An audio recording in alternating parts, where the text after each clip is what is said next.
변호사님, 그 돈을 빌려줬는데 안 갚는 사람들 정말 답답하죠. 네, 예. 맞습니다. 승소 판결을 받아놨는데 이 사람 재산이 있긴 한가 하면서 네. 막막해 하시는 분들 많을 겁니다. 네, 그래서 오늘은 이제 채무자 재산조사에 관해서 이제 간략히 알아보겠습니다. 재산조사 없이 강제집행에 들어가면 이제 어떻게 될까요? 네, 재산 조사도 하지 않고 뭐 강제집행 절차에 착수했다가 이 돈과 시간만 허비하게 되는 경우가 굉장히 흔합니다. 네. 사전 조사 없이 진행한 케이스들은 압류할 재산이 없다는 결론으로 귀결될 가능성이 높아서 사전 재산 조사를 해보고 압류 절차로 들어가는 것을 추천드립니다. 그러면은 이제 어떻게 조사를 해야 하나요? 이제 일반인들도 조사할 수 있는 방법이 있는 거죠? 예, 일반인들이 하시기에 가장 쉬운 방법은 채무자 주소지의 부동산 조사를 네. 하는 게 가장 일반적이라고 할 수 있겠죠. 네. 그러면 그러한 부동산 조사는 이제 구체적으로 어떻게 하는 게 좋을까요? 네, 말씀드린 바와 같이 네. 채무자의 주민등록상 주소지의 네. 부동산 등기부 등본을 한번 확인해 보는 것이죠. 네. 예, 대법원 인터넷 등기소에서 이제 정확한 주소를 알고 있다면 그 등기부를 조회하는 것이 가능하거든요. 네. 그리고 이제 채무자의 사업장 주소 그리고 이전 주소지까지 알고 계신다면 그 주소지의 부동산을 한번 조회해서 채무자가 해당 부동산을 소유하고 있는지 여부를 확인하시면 되겠습니다. 혹시 그 채무자 이름으로 조사는 될 수 없을까요? 예, 채무자 이름으로 검색이 되느냐, 요거는 사실은 채무자 본인은 자신의 예. 그 공인인증서 이런 거를 예. 통해서 자신의 이름을 넣고 조회하는 방법이 있다고 하는데 네. 채권자는 이제 제3자이기 때문에 네. 제3자의 부동산을 그 제3자 이름을 넣어서 조회하는 것은 불가능한 것으로 알고 있습니다. 그래서 예. 채무자 이름으로는 검색이 힘들다. 이렇게 이해하시면 되겠습니다. 그러면은 뭐 이제 결국은 주소를 가지고 검색을 해야 되는데 네. 그런 주소를 모를 경우에는 또 어떤 방법이 있을까요? 예, 그 채무자에 대한 소송을 제기해서 판결까지 받은 경우는 네. 대부분 채무자의 주소지를 조회를 해가지고 알고 있을 것이기 때문에 네. 채무자 주소를 알아내는 건 어렵지 않고요. 네. 다 알고 계실 거고. 네. 근데 이제 이거는 변론이지만 예. 소송 제기 전에 네. 채무자 주소지 한번 확인해 보고 싶다. 네. 이럴 때 방법이 있긴 한데요. 네. 이 내용 증명을 보내보시는 것이 한 방법입니다. 네, 주소를 정확히 모른 채 알고 있는 주소로 보냈는데 반송되는 경우도 있을 것 같아요. 네, 주소를 모른 상태에서 보냈고 그 주소가 맞지 않다면 당연히 반송이 되겠죠. 네. 이 반송이 되면 반송된 내용 증명을 가지고 네. 채무자의 주소를 조회하는 방법이 있습니다. 물론 채무자의 주민등록번호를 알아야 되고 채권 채무 관계가 있는 등 이런 이해관계를 입증해야 하는 그런 서류가 필요하고 네. 그 외에 여러 조건을 충족해야 되는 그런 어려움은 있습니다. 이 부분에 대해서는 좀 내용이 많기 때문에 이거는 네. 별도의 영상으로 제작해서 설명드리는 것이 좋겠지만 일단 네. 간단히 내용 증명을 보내서 반송되었을 때 네. 채무자의 주소를 조회하는 방법이 있다. 그냥 이 정도만 알아두시면 좋겠습니다. 네, 그런 방법이 있었군요. 네. 그러면은 이제 부동산 말고 금융재산은 또 어떻게 조사를 하면 될까요? 네, 요거는 개인이 하기 조금 힘들 수도 있는데요. 네. 부동산의 경우는 채무자나 채무자의 가족들 주소에 있는 그 부동산을 등기를 떼어봐서 그게 이제 채무자 소유인지 여부를 판단하면 되는데 네. 금융재산 파악은 좀 이런 일반적인 방법으로 할 수는 없기 때문에 네. 판결을 얻으신 후 재산명시 신청을 하는 것이 좋겠습니다.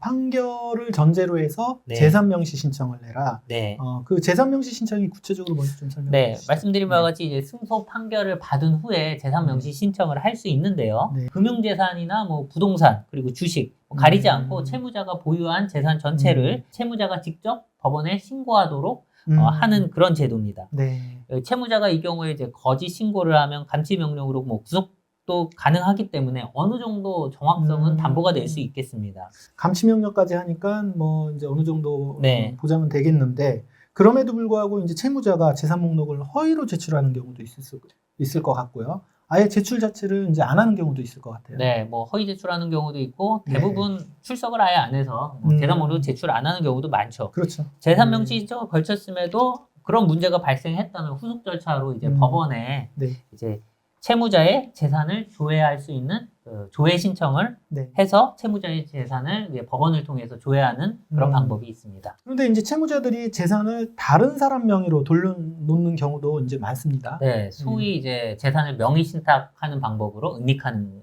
경우죠. 예, 명의 신탁에 대해서 좀 설명을 네. 해주시죠. 채무자들이 가장 많이 사용하는 방법이 가족 명의로 재산을 이게 돌려놓는 거예요. 네. 네, 따라서 배우자, 그 채무자의 배우자나 자녀, 채무자의 부모 명의 부동산이라도 해당 부동산이 채무자 소유였다가 혹시 채무 면탈이나 은닉 목적으로 가족들 명의로 이전된 것은 아닌지 이런 것을 확인해 봐야 됩니다. 네. 만약 채무 변제 독촉을 받는 도중에 예. 그 명의 이전이 됐다면 강제집행 면탈죄에 해당할 수도 있고 그렇죠. 예. 민법상 사행위 취소 소송을 통해서 재산을 다시 채무자 명의로 돌려놓는 것도 예. 가능합니다. 그렇습니다. 또 이런 경우 흔하진 않지만 법인을 설립해서 재산을 그 법인 명의로 넘겨버리는 경우도 있습니다. 가족 명의뿐만 아니라 법인까지 만들면서 네. 예. 그렇게까지 면탈하는 경우도 있는데요. 예. 따라서 채무자의 가족들이 임원으로 근무하는 회사가 존재한다면 네. 해당 회사가 채무 면탈을 위해서 예. 운영되는 페이퍼 컴퍼니에 불과한 것은 아닌지 네네. 이런 것도 한번 파악해 볼 필요가 있겠습니다. 네, 그리고 이제 보통 강제 집행을 할 때 네. 금융기관 계좌 압류를 이제 많이 하잖아요. 네. 이 방법은 어떤가요? 네, 판결을 받고 채권자가 이제 주요 은행을 상대로 채무자 명의의 계좌가 존재하는지, 그리고 계좌가 존재한다면 거기에 이제 압류 신청을 해달라고 네. 압류 추심 신청을 할 수 있는데요. 예. 근데 이제 만약에 압류 신청을 한 은행들의 채무자 명의 계좌가 없다 그러면 압류는 불가능하겠죠. 결국에는 네. 이제 확실치 않지만 일단 해본다는 그런 의미 정도에 불과하고요. 그리고 또 국내 모든 은행에 대해서 압류 신청을 넣을 수도 없는 거라서 결국에 주요 은행 뭐 5개, 6개 정도 잡아서 압류 신청을 하는 게 일반적인데 네. 만약 채무자가 이제 단위 농협이나 네. 새마을금고의 계좌를 가지고 거기에 재산을 가지고 있다면 참 파악하기가 힘들 것입니다. 아, 그렇군요. 이런 계좌 압류도 있지만 이른바 이제 급여 압류 방법도 자주 사용을 하잖아요. 네. 채무자가 다니는 네. 직장이 있다 그러면 이 방법이 굉장히 유용할 수 있습니다. 네. 그렇지만 또 한계도 있죠. 네, 맞습니다. 이 채무자의 급여라고 하는 거는 결국 채무자가 살아나가기 위한 최소한의 수입원이기 때문에 네. 이 급여를 전부 다 압류할 수는 없습니다. 아주 간단히 설명드리면 일반적으로 급여 중 185만 원을 초과하는 부분에 대해서만 압류가 가능하다 이렇게 생각하시면 되고 월급여가 좀 많아서 370만 원이 넘는 경우에는 한 50% 정도 혹은 그 이상 압류할 수 있다. 급여가 많을 때는 그 이상도 급여 압류할 수 있다. 뭐 이 정도로 간단히 기억해 두시는 게 좋겠습니다. 네, 생존권을 위해서 제한을 한다고 보면 되겠네요. 네, 맞습니다. 그러면 이제 이런 재산 조사를 할 때 이제 주의점도 있겠죠. 네, 예, 불법적인 방법을 사용해서는 안 되겠죠. 뭐 네. 예를 들어서 뭐 도청 등을 네. 해가지고 재산 파악을 하다가는 뭐 형사처벌을 오히려 당할 수 있는 위험도 있고 하기 때문에 합법적인 절차 내에서만 진행할 것을 권고드리고요. 그리고 네. 채무자가 일부러 잘못된 정보를 흘릴 수도 있겠습니다. 그러면 이제 강제집행이 더 꼬일 수도 있겠죠. 그래서 어떤 정보가 정확한 것인지에 대해서도 좀 항상 주의하실 필요가 있겠습니다.